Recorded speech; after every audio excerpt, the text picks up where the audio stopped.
खास चहा प्रेमींसाठी हा चहा। नमस्कार, मी ज्योतीच किचनमध्ये तुमच्या सर्वांचं हार्दिक स्वागत।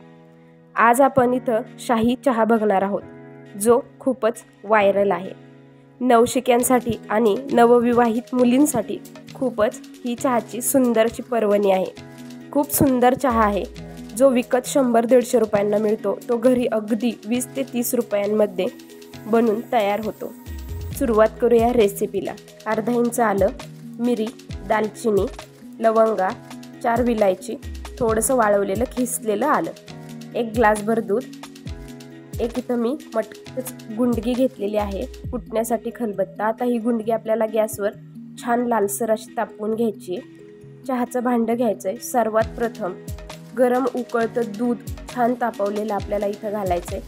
दूध 1-2-3 मिनिटं छान उकळून द्यायचंय। तोपर्यंत इथं आपण आलं, विलायची जे मसाले घेतलेले आहेत ते संपूर्ण छान प्रकारे कुटून घ्यायचे आहेत। बघा, या मसाल्यांमध्ये इतका फ्लेवर असतो की हा चहा इतका छान होतो।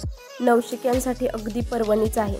एखाद्या नवविवाहित मुलीने जर प्रथम ही रेसिपी चहाची त्यांच्या घरी जर करून सर्वांना प्यायला दिली तर अगदी सगळे खुश होऊन जातील, सासरकडची मंडळी। आता हा कुटलेला मसाला दुधामध्ये घालून छान प्रकारे हलवून घ्यायचे।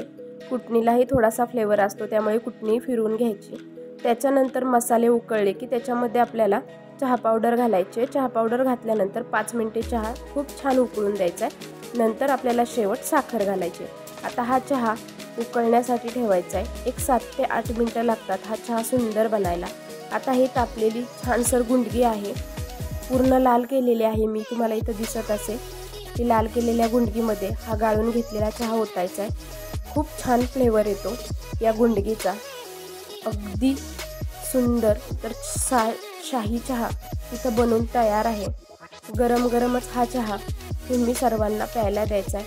अगदी सगळे खुश होऊन जातील अशी ह्याची रेसिपी आहे। तर हा तुम्हाला शाही चहा कसा वाटला मला कमेंट करून नक्की सांगा। आणि तुम्हाला ही चहाची रेसिपी जर आवडली असेल तर जास्तीत जास्त लाईक करा, शेअर करा आणि चॅनलला सबस्क्राईब केल्याशिवाय जाऊ नका। तोपर्यंत धन्यवाद।